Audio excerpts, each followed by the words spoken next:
Olá pessoal, essa é a segunda videoaula do livro de Matemática Financeira, do Lércio Venditti e do Wanderson Luiz. O meu nome é Águila Gomes e hoje eu vou ensinar para vocês algumas funções básicas e algumas funcionalidades simples dentro do LibreOffice. Bom, aqui na segunda aula, vou ensinar primeiramente como salva no seu computador um arquivo do LibreOffice Calc. Depois, vou mostrar algumas funções básicas e funcionalidades dentro do programa. Digamos que você terminou sua planilha.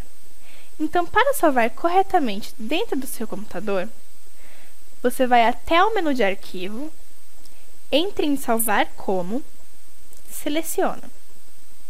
Então, vai aparecer essa tela, onde você deve selecionar onde você vai salvar dentro do seu computador o arquivo. Se você vai criar várias pastas do LibreOffice Calc, é recomendado que você faça uma pasta só para manter esses arquivos. Como aqui, eu vou criar uma nova pasta com o nome de Matemática Financeira. Depois de criar essa pasta, você coloca a aula de hoje.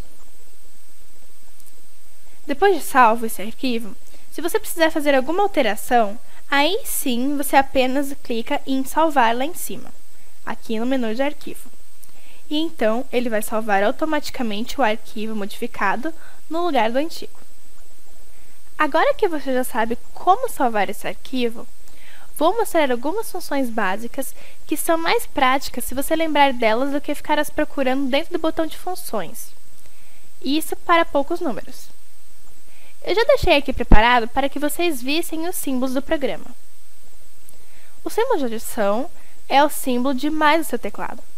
Logo, se você quiser somar dois números ou mais, é só montar a função com este símbolo.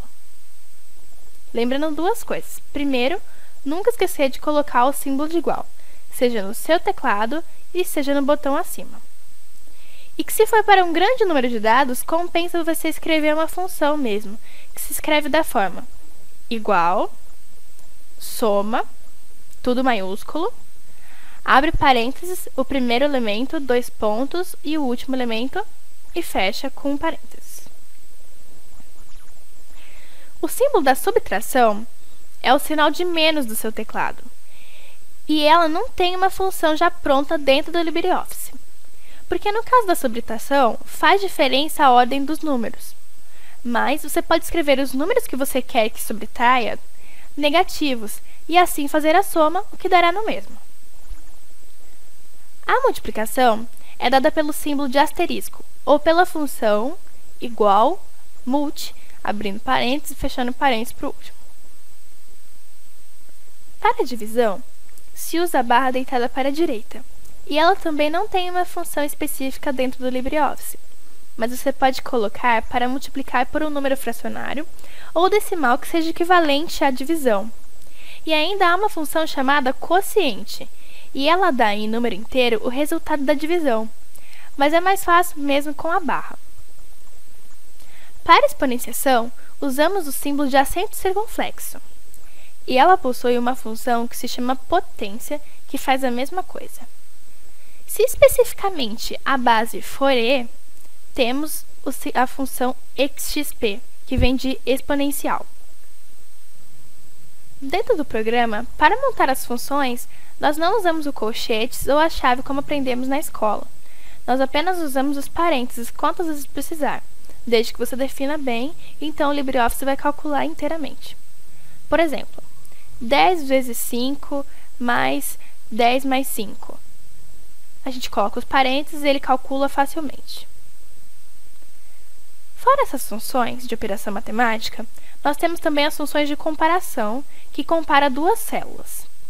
Da forma se são iguais, com o símbolo de igual, se uma é maior que a outra, se uma é menor que a outra, maior ou igual, menor ou igual, e se são de diferentes com o símbolo de desigualdade, com o símbolo de menor e maior juntos. Por exemplo, se eu quero saber se o que está escrito na primeira célula é maior que o que está na segunda. É claro que aqui está simples, mas no caso de grandes contas, retorna com uma grande funcionalidade. Vamos lá.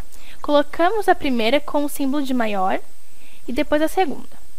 Então, ele nos vai retornar se é verdade ou mentira. Por último, não se esqueça. Se você opta por escrever a função você deve separar por 2 pontos se for o intervalo e por ponto e vírgula se for aquela célula especificamente. Por exemplo, se nós queremos calcular a soma de uma coluna, então colocamos soma, o primeiro elemento dessa coluna separado por 2 pontos e o último elemento dessa coluna. Então, ele vai retornar a soma da coluna inteira. Agora, se a gente quiser somar apenas o primeiro e o último, então assim a gente separa por 2 pontos. Essas são as funções básicas do LibreOffice. Uma funcionalidade muito boa e usada são as sequências pré-definidas dentro do LibreOffice. Como, por exemplo, se eu quero fazer um orçamento mensal, eu escrevo janeiro. Se eu arrastar tanto para a direita quanto para baixo, ele vai prosseguir com os meses. E se eu arrastar para cima ou para a esquerda, ele vai regressar com os meses. Isso também ocorre com dias da semana e datas. Caso você queira fazer isso com o número da sequência, se for de 1 em 1, indiferente de onde você começa, é simples. É só você colocar o primeiro número e arrastar. Por exemplo, começamos do 5. Colocamos o 5 e ele continua. Isso também vale para qualquer sequência aritmética. Mas se for diferente de 1 em 1, você precisa colocar os 2 primeiros números. Por exemplo, de 3 em 3, começando do 3. Eu coloco 3, 6 e ele continua para mim até onde eu quiser. Bom, pessoal, essa é a aula de hoje. Espero que vocês usem bem essas ferramentas que eu ensinei.